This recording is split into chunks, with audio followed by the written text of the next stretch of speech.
다단계 사기 사건 봤습니다. 단건으로 22억 받아가는 건 처음이라고 하는데 이거보다 더 많이 받는 변호사들이 많아요?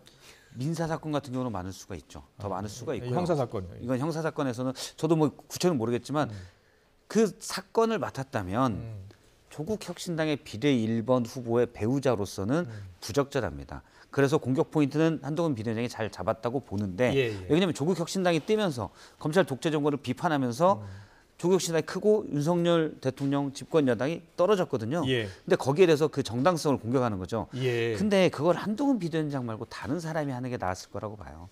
한동훈 비대위원장이 자꾸 방금 쭉 들었지만 저렇게 얘기를 하면 그냥 검사가 됩니다. 검사 한동훈으로서 얘기하는 것밖에 안 돼요. 조국 혁신당은 어떤 결정 내릴 것 같아요?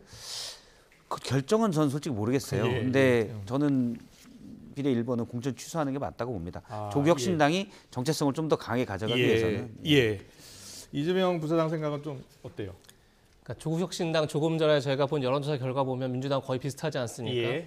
저는 굉장히 큰 의미가 있습니다. 앞으로 22대 국회에서 조국 혁신당이 만약에 저 지지율대로 하면 한 최소의 13석 정도는 얻을 수 있을 것 같습니다. 비례 의원으로. 그럼 거기에 지금 조국 대표 얘기하는 게 뭐 용해인 의원 등등 비롯해서 민주연합에 합류하지만 나중에 나올 의원까지 같이 하면 우리가 20석 이상의 원내 교섭단체를 구성할 수 있다 이런 얘기를 합니다. 만약에 조국 혁신당이 진짜 원내 교섭단체를 구성할 수 있다 그러면 의석은 20석밖에 안 될지 몰라도 실제 민주당을 끌고 갈 수 있는 정치적 영향력을 발휘할 겁니다. 그게 무슨 얘기냐면 그야말로 이제 조국 대표가 20석으로도 얼마든지 각종 정치적 현안들을 주도해 나간다 그러면 사실 한동훈 위원장 입장에서는 그것이 어떻게 보면 가장 두려운 22대 국회 상황일 겁니다. 저런 점에서 저는 조국 혁신당 강하게 비판하는데 저 박은정 전 검사의 문제는 정말 심각한 문제죠. 만약에 내로남불이 무엇이냐 묻는다면 바로 저것이 내로남불입니다.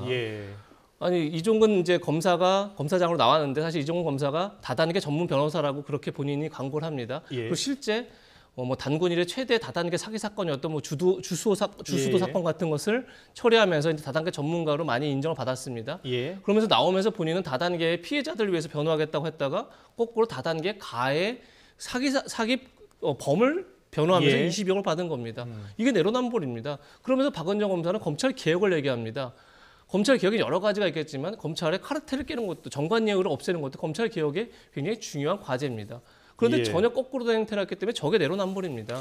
그런 점에서 과연 조국 대표가 조국 혁신당이 검찰 개혁을 얘기함에 있어서 박은정 전 검사를 비례 1번으로 가장 정체성을 나타내는 비례 1번으로 놓고 과연 그런 얘기를 할 수 있겠느냐 이런 딜레마에 빠질 것 같습니다. 이제 좀 갈래를 해서 얘기를 하면 전관예우가 검사 판사들 중에 너무 많이 퍼져 있기 때문에 본인이 이른바 범이라고 하죠. 내가 큰 잘못 그게 좀 없을 거라고 생각을 해요. 일반적으로 전관예우라면 그래 이해해 워낙 퍼져 있으니까 부적절하지만 그런데 국회의원 후보의 배우자라면 부적절해.